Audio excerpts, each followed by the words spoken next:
I'm the Reverend Alison Miller, and I have the privilege of serving the Morristown Unitarian Fellowship.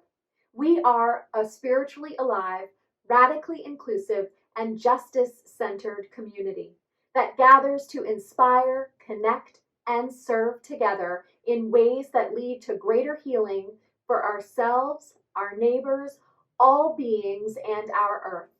We are grateful to participate in this collaborative summer, and we affirm that we are in this together. Hi, I'm the Reverend Emily Bogus. I'm Reverend Dr. Robin Tanner. I'm Dr. Tuli Patel. We are the leadership team at the Beacon Unitarian Universalist Congregation, located in Summit, New Jersey. Our mission is to be radically inclusive, to feed the human spirit, and to heal the world. We affirm that we are in this together. I am Reverend Scott Samler Michael, he, him, his. And I'm Reverend Anya Samler Michael, she, her, hers. And we are senior co-ministers at the Unitarian Universalist Congregation at Montclair. Grounded in faith, we come together to nurture the soul, inspire hope, and bring into being a more just and loving world. And we affirm that we are all in this together. Greetings from Lincroft, New Jersey. I am the Reverend Virginia Jarocha-Ernst, co-minister at the Unitarian Universalist Congregation of Monmouth County. And I am co-minister, the Reverend Craig Rubano. At UUCMC, our mission is to create community, transform ourselves, and transform the world. And we are in this together.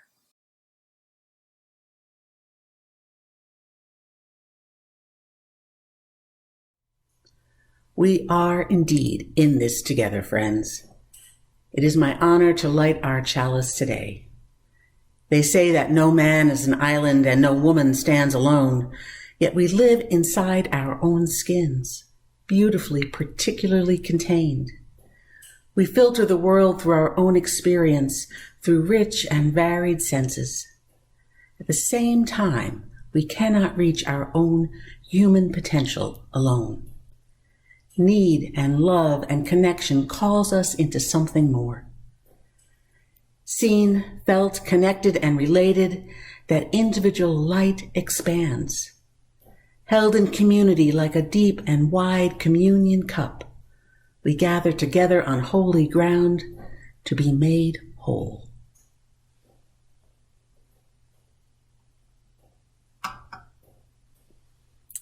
May this flame and this chalice teach us how to love and be loved, and how to create real peace for one another.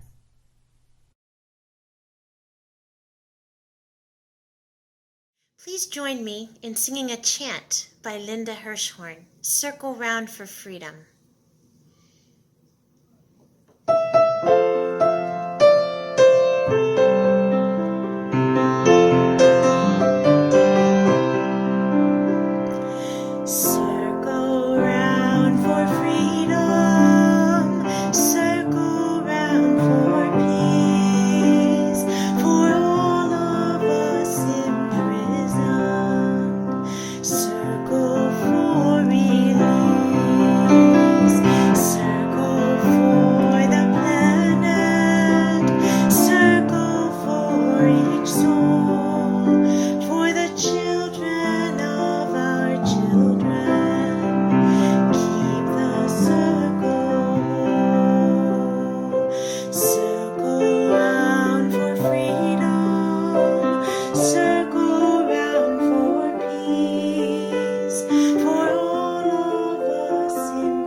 Hi there. It's good to be with you again for another wisdom story, or some of you might call it in your congregations, time for all ages. As a religious educator, I've told a lot of stories over the years.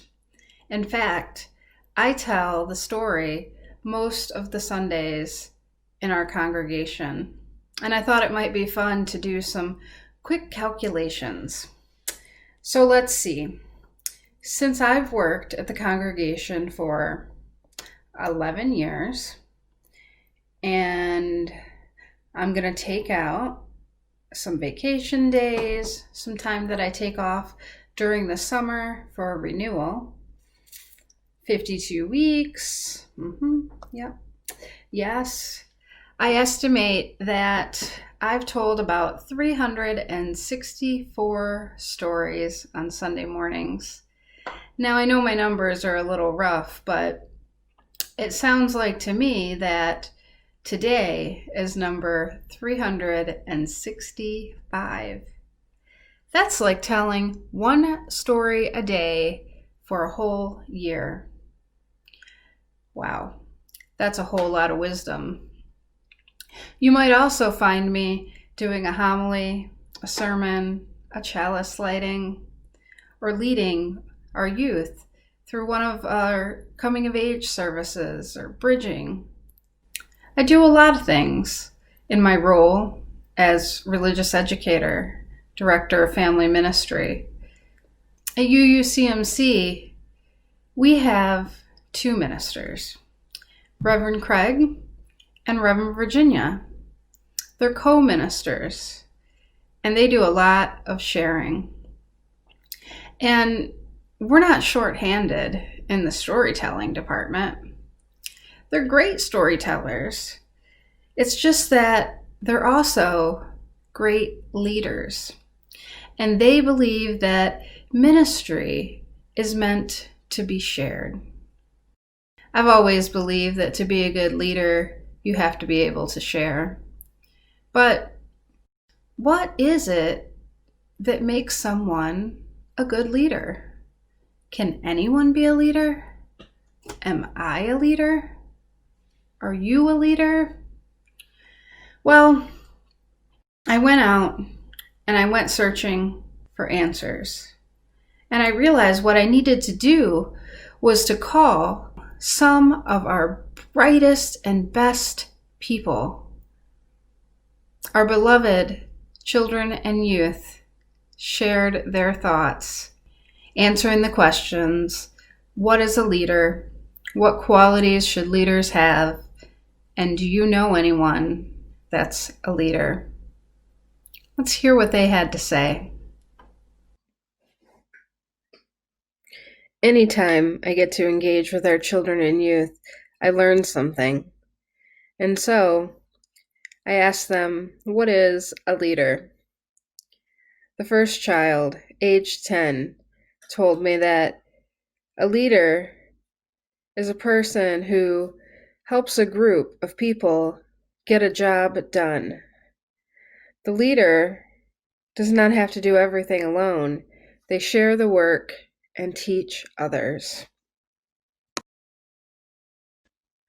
The next two kids I talked to, one age 4, told me that a leader is someone who leads a class or something. Another age 5 said that they have to lead to do stuff, and they have to tell you when they want you to do something. They say nice things. An 8-year-old in our congregation says, a leader is like hard to describe though, right? Yeah, it is hard to describe. She also says, someone who gives commands and leads people. Another child says, a leader is someone who tells others what to do, like a construction supervisor, to get things done. Like if you were building a house, a leader has to be a good friend and kind. They can't point at people and be mean. They have to be helpful. Age 9. A leader is someone who is trustworthy and leads a group towards a common purpose for the good of the whole. Age 13. A leader is someone you look up to and want to be like. A leader is bold, good, leads by example, and acts in the interests of others. Age 11. A leader is a person who speaks up and takes charge. They should be smart, dependable, responsible, strong, and respectful. Age 13. A leader is someone who gives others a path to follow. Age 16. This last image is a word cloud made up of some of the qualities that the kids felt like leaders should have that didn't get included in the quotes, and some of the people that the kids named as leaders in their lives. The very best part is most of the kids said that they were leaders. Indeed, you are leaders, my friends. You are leaders now, and you are our future leaders. And there you have it. A leader understands the power of teamwork. Whenever people come together for a common purpose, a wealth of diverse talents and interests are forged. Each member of a staff team, of our boards and committees, all of our members, our children, our youth, all of the people who make up our congregations come with unique gifts. And it is these gifts that help us make our congregations succeed. Succeed in fulfilling that common purpose. I just want to reiterate that each person, including yourself, has a unique combination of talents and interest. A combination that no other can provide. And I just want to add 2 other points. That by combining your gifts with others, you are providing a powerful and diverse collection of talents and interest and energies that no solitary individual could provide. The ministry of a congregation belongs to us all. A good leader motivates and inspires people to engage with that vision, coaches and builds a team so that it is more effective in achieving what we set out to achieve and become. I am honored to be a part of this collaboration between our 4 congregations, another example of shared ministry and the talents of many for the good of the whole. May our ministries continue together.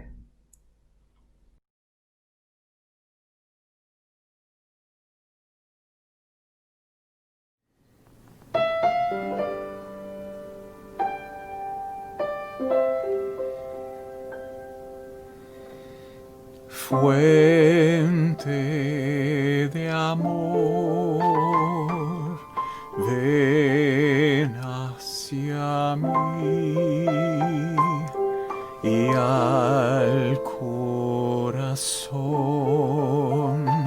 cántale tu compasión. Sopla al volar, sube en la mar, hasta moldear la justicia de la vida. Arraígame, libérame, fuente de amor, ven a mí, ven a mí.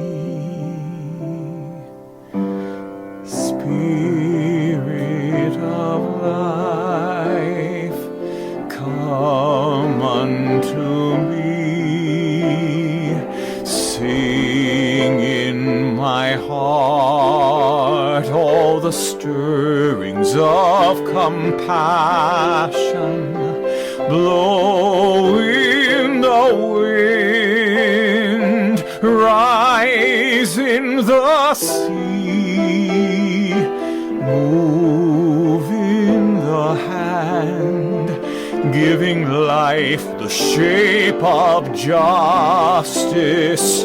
Roots hold me close, wings set me free. Spirit of life, come to me, come to me.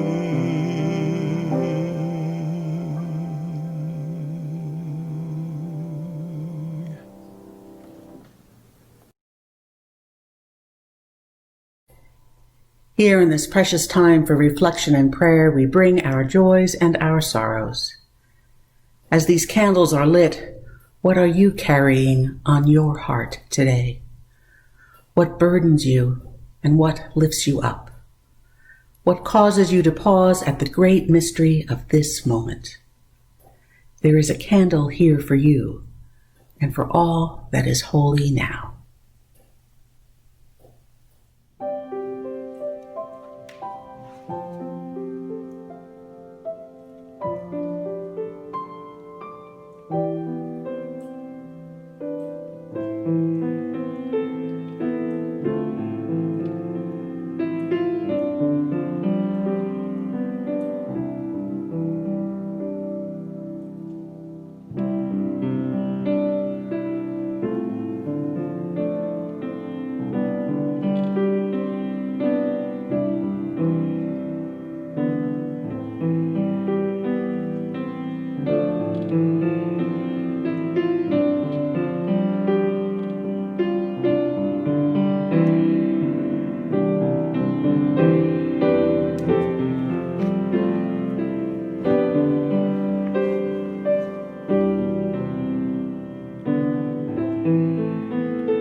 Spirit of life and love, as the summer sun shines on us all, may our communities be blessed by abundant love. May hope flourish because of our real relationships, by bonds created by truth-telling, accountability, and forgiveness. May this faith we carry forward into an uncertain future enable us to build a world of loving connection, person to person, community to community, revealing the good and making us whole. When we stumble and struggle, when life shatters our illusions of safety, may we find shelter in the sanctuary of one another. Amen. I want to extend a special welcome to our sibling UU congregations, Montclair, Morristown, and Beacon in Summit. Let the generous impulse to share our services this summer inspire an invitation to all in our congregational communities to enter now into a time of generosity as spiritual practice. Hear these words by UU minister Tracy Springberry. Generosity is love in action. It is powerful and transformative. When we give, we create relationships. We extend ourselves and our values into the world. Using our life energy, we tie ourselves to organizations and people that matter to us, claiming them with our hearts and our time. When we claim them, they claim us, and we become connected. When we are generous, we say, people are not just individuals. We need each other. We say, more stuff and experiences are not the meaning of life, but relationships with others is the meaning of life. We say, we do not need more. Instead, we stand in gratitude before the bounty of the universe, saying, thank you, thank you, thank you. Our offering will now be received. Thank you for your gifts and blessings on you as givers.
In Leaping to the Stars, a novel by David Gerald I was reading last week, a family's futuristic emigration to a far-flung star is set in motion by the relationship between the middle son, Charlie, and a human analog replication language intelligence engine, or HARLEY for short. Charlie and Harley get into philosophical discussions about the nature of human consciousness, whether the mechanical Harley can be considered sentient, and where, if anywhere, a line can be drawn between Harley and Charlie, other than a beginning letter C. Where is the answer to "Who am I?" located? What is it that Charlie represents that no one else does, including an incomprehensibly powerful machine? Charlie reasons that he isn't most essentially himself in his biographical particulars because throughout a series of wildly varied events in the past, he remains somehow constant. His so-called present happens too fast to even isolate. Who Charlie really is, it seems, may well be connected to the future, in what he is planning, in the commitments he makes to others. And what would you say a commitment is? Asks Harley. Charlie reasons that it has to do with entering into relationships with people, with collaborative promises, and with following through. Charlie then asks for the machine's definition of commitment and is surprised at its response. Commitment, Harley says, is the willingness to be uncomfortable. Because the first thing that happens after you make a commitment is that you get the opportunity to break it. Commitment is what you have to do after you take a stand. And commitment, the machine concedes, for all of the data synthesizing power Harley demonstrates, is something it does not possess. In the novel, at the heart of what is essentially human is the ongoing discomfort of commitment. Collaboration is a dangerous and human-defining thing. A little over a year ago, the Reverend Virginia Jarocha-Ernst, UUCMC's settled minister of 10 years, had a vision of the future. Energized by the momentum in our religious faith movement toward dismantling the characteristics of white supremacy culture, she longed to enact what she described as a dream of ministry as partnership. breaking down the institutionalization of power wielding that she found so present in ministerial practice. Co-equal, co-ministry would more necessarily live out and model what congregational covenant ought to entail: a theological commitment to collectivize, to collaborate with integrity, and to compromise in the service of joint resolves to embrace multiplicity, to center the margins, and to immerse in the power of we. Reverend Virginia enlisted my participation in spreading power sideways, away from hierarchy, individualism, and defensiveness, and toward delegation, community, and a security in one's fallibility. She envisioned co-ministry to be her legacy gift, both to this congregation she loves and to UUism itself. She willingly split her salary and power in half in order to offer UUCMC something new. Two unrelated, very different ministers sharing one congregational position. And what a year it has been. As the title of our service today suggests, we have been in it together, in this co-ministry, blessedly, synergistically, and vitally uncomfortably together. Yes, co-ministry has brought home to me in new ways that comfort is not what ministry is about. Indeed, the strength of any covenantal accountability is directly proportional to a certain willingness to live into collaborative discomfort. For it is only when we are taken out of our comfort zones that we begin to plumb the depths of what the inherent worth and dignity of every person really means. The verb collaborate, and especially in noun form collaborator, has a dual meaning, and which definition comes first in the mind seems to depend on the context. In peacetime or functioning democracy, collaborator has the sense of working jointly on a project for a community, team playing. However, where the collective has taken a decided turn for the totalitarian or in wartime occupation, collaborator is synonymous with a person aiding the enemy, treason.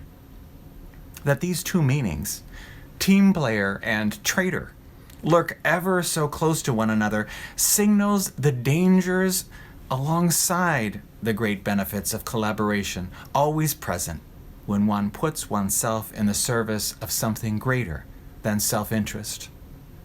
True collaboration exists in tandem with risk. And in an age when systemic inequities are revealed to underlie collaborative practices, the presumed equal access to power that co-ministry might imply needs to be bolstered with intentional power ceding.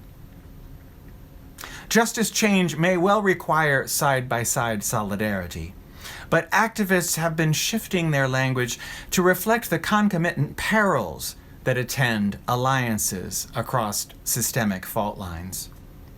Whereas being an ally language did serve as a corrective to the savior forays in which dominant white culture folks had tended to engage in the past, ally is seen more and more as white-directed work in service to individuals in marginalized communities, leaving in place the underlying structures that lead to marginalization in the first place, including the decision-making agency at the heart of social justice initiatives. A new imperative in justice work is for dominant culture actors to follow the directives of marginalized primary stakeholders as co-conspirators. The term, like collaborators, containing within it the inherent hazards in contesting power. The concept of a co-conspiracy for racial justice is drawn from the example of the Underground Railroad, perhaps the first freedom movement in which people of different racialized identities and religious faiths worked together. Kim Smith of Digital Promise, in challenging her white colleagues to take purposeful actions following the lead of persons of color, reminds us that it was Harriet Tubman and the black conductors who knew the land, the strategies, the routes, and the signals to lead black people to freedom across the deep river waters of the Ohio.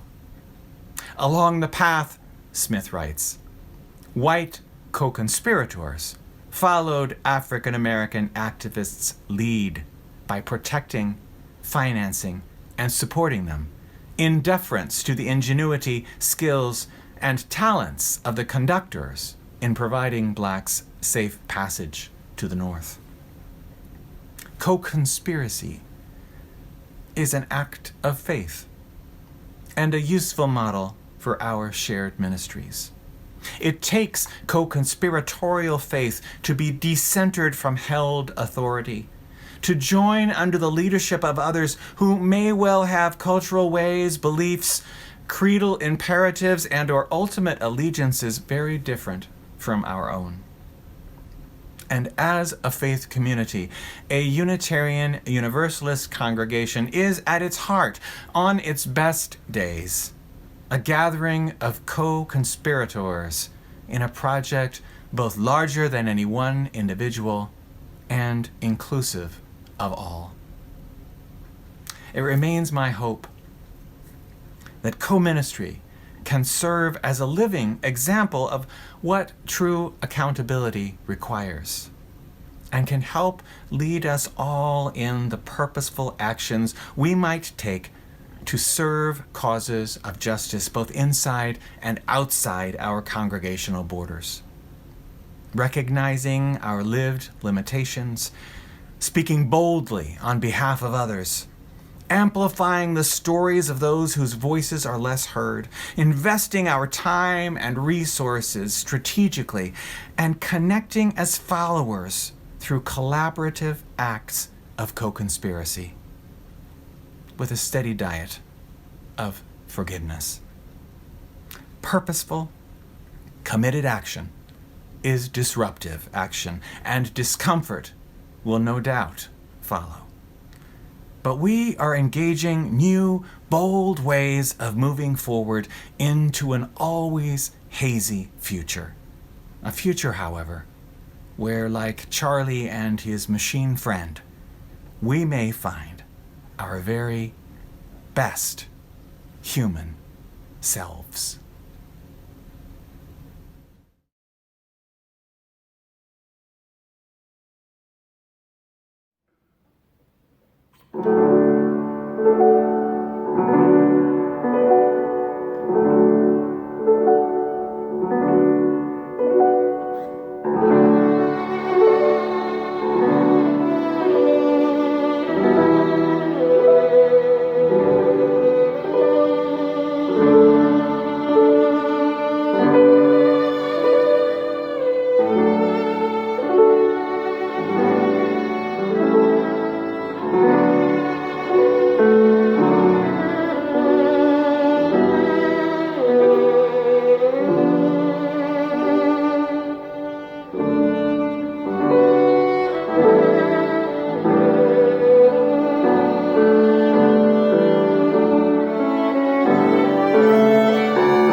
When I found Unitarian Universalism in a library book as a teenager, so many years ago now, it was the fact that what I thought and felt could be a source of truth and meaning that blew my questioning mind. As a girl coming from a strict blue-collar German Catholic upbringing, so much of me was expected and trained to be submissive to others and to God. My purpose, they said, was to be a good wife and mother, to be obedient, to be silent and supportive of the dominating people and institutions that gave me life. Yet my budding feminist heart suspected there was more.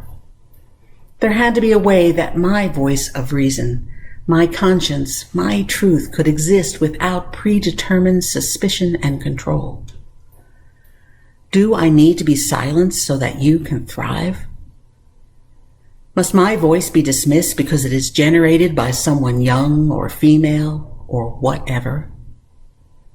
You see, there's always a reason to be found to dismiss others. Race, gender, sexual orientation, class, looks, size, or the A students versus the solid B's and C's. You know all the made-up categories that make us feel better or worse than others. In all of them, I am found and lost, one dismissive judgment at a time. That searching child was just looking for her own I, the undeniable dignity of her true self, which she suspected was always there.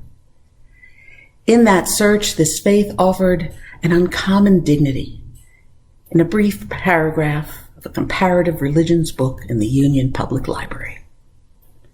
It would be years before I witnessed the principle in practice. Moving from a culture where communal needs are overshadowed by the individual's needs and identity to one that raised up the individual as worthy was freeing, to say the least. Back in the 70s and 80s, freedom was individually focused. Liberation as a powerful collective sacrifice was not yet on our horizon. Our tradition upheld the individual, their inherent worth and dignity, but was short-sighted when it came to our interdependence. It was certainly short-sighted about the ways we carry white supremacy culture into everything. Supremacy systems of all sorts were woven deep into our communal beliefs and practices. It is no surprise, then, that the 7 principles ratified by our Congregational Assembly in 1985, after years of congregation-wide process, are heard and understood as individual rights and responsibilities. The covenant that is articulated there is rarely viewed through a communal lens. I know I did not hear them that way until Paula Cole-Jones very recently pointed it out at a General Assembly workshop. As one of the authors of the proposed 8th principle, Paula Cole-Jones has opened our eyes to a fault line that runs through the original 7. Lacking that mutuality and accountability of love, they can be heard as being only about the individual. Love might be implied, but it's not explicit. They speak of my beliefs and my commitments rather than of ours, especially that communal commitment to creating beloved community that Dr. Martin Luther King spoke of often. Beloved is an interesting word, implying active love applied and received. What does it mean to beloved one another into wholeness? What wholeness is possible when our liberation is mutual and respect is between and among diverse communities and cultures? These principles are a guide for those of us who choose to join and participate in a UU religious community. We are, after all, a free assembly. We are each here by choice. But are we all really hearing the implied love within these principles and practicing that elusive beloving if we still harbor supremacy systems and beliefs? Can power over ever be undone by power with? As a faith tradition that grew up with and within the white supremacy built into the founding of this nation, we default to centering white culture and traditions. While the teenage me was trying hard to reach out of her culture toward a new freedom, aspiring toward Unitarian Universalism was possible because of my whiteness and all the privilege that had attached itself to me.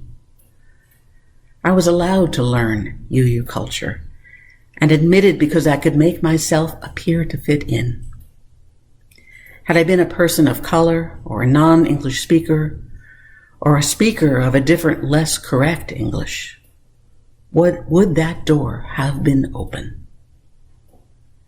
The answer is in the stories of so many who have left when the cost of staying was too high. It is clear that not all experience the beloving that transforms lives the way I have in our congregations. The commitment to create that experience for others is the missing piece in the puzzle of our current principles.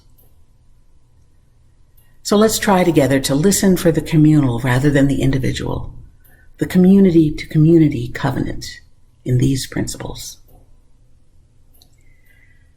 We, the member congregations of the Unitarian Universalist Association, covenant to affirm and promote the inherent worth and dignity of every person. I am okay is the individual celebration, but you are okay too. You are worthy of love and dignity no matter what you have done and where you come from. It's a much tougher sell. Justice, equity, and compassion in human relations. Here we get as close to love as possible without saying the word. But are we thinking about justice and equity for me or for others who have different cultures and traditions? Does our compassion extend beyond our own comfort? Acceptance of one another and encouragement to spiritual growth in our congregations. It's pretty typical that we see when others need to grow. But usually we think, I'm just fine the way I am. What does a person have to do to fit in to UU culture, to feel accepted and see themselves here? A free and responsible search for truth and meaning. Usually for me. We lean heavily on the freedom, but struggle to curtail our freedom to believe and do whatever we want for the sake of another's freedom. The right of conscience and the use of the democratic process within our congregations and in society at large. Yes, you and I get a vote. But how is our democracy corrupted by the informal power dynamics within our congregations? How often is the in-group or the old guard inserting their control and not allowing a different leadership to flourish? The goal of world community with peace, justice, and liberty for all. It sounds good until we have to give something up. And seventh is respect for the interdependent web of all existence of which we are a part. This pillar of our faith, along with the respect for the inherent worth and dignity of the individual, should create a communal container for the beloved community. Unfortunately, too often it is used to pit people against the environment. And then there's the eighth principle, which, when fully incorporated, may emphasize that active beloving and the communal responsibility to decenter whiteness. It says journeying towards spiritual wholeness by working to build a diverse, multicultural, beloved community. By our actions that accountably dismantle racism and other oppressions in ourselves and in our institutions. It is good news that a new process of revising the principles is now underway, and the task force leading the process includes those who saw that individualistic and unaccountable fault line in those familiar 7 principles. This anti-oppressive space of being beloved and beloving the real people who show up to our communities is the very place where true partnership and collaboration may yet blossom. The fact is, we need to uphold and dignify the individual so that they and we are strong enough and brave enough to do the hard work of creating partnerships. Collaboration is never one-sided.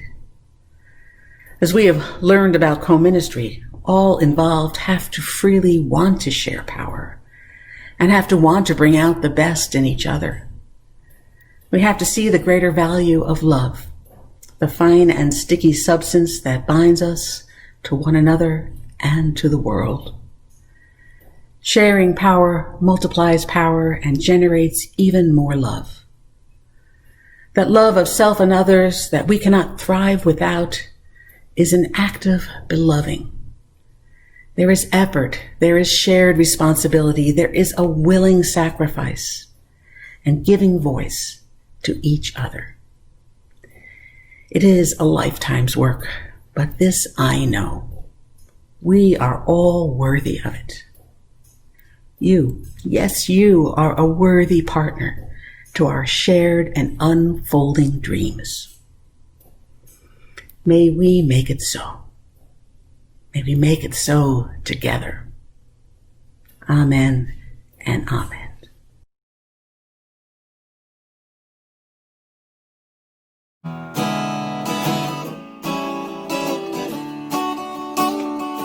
Come and go with me to that land. Come and go with me to that land. Come and go with me to that land where I'm bound, where I'm bound. Come and go with me to that land. Come and go with me to that land.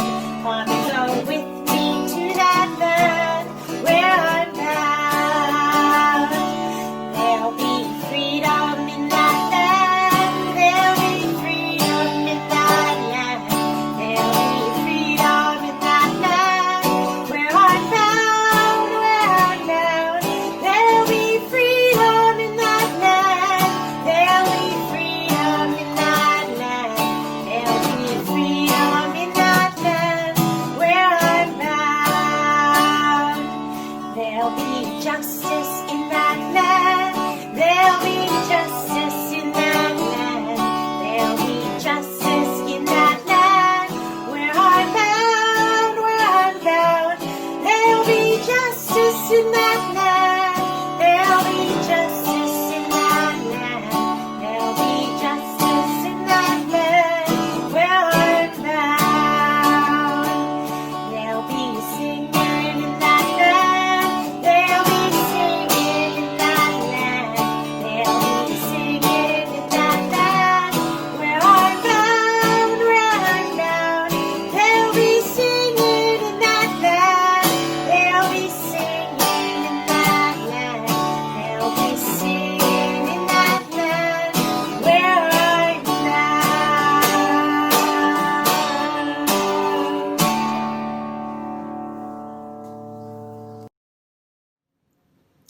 Thank you for joining us today in this fourth of 4 planned shared summer services.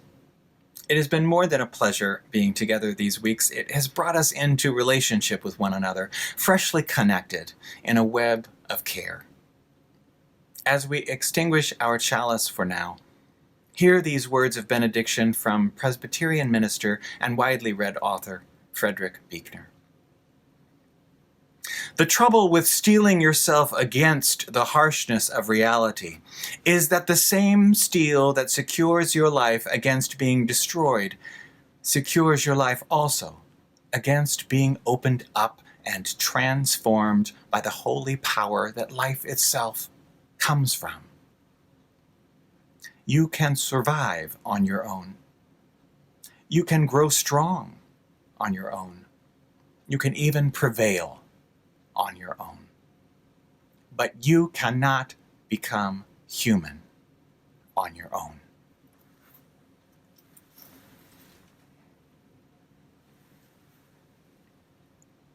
Go in peace. Amen.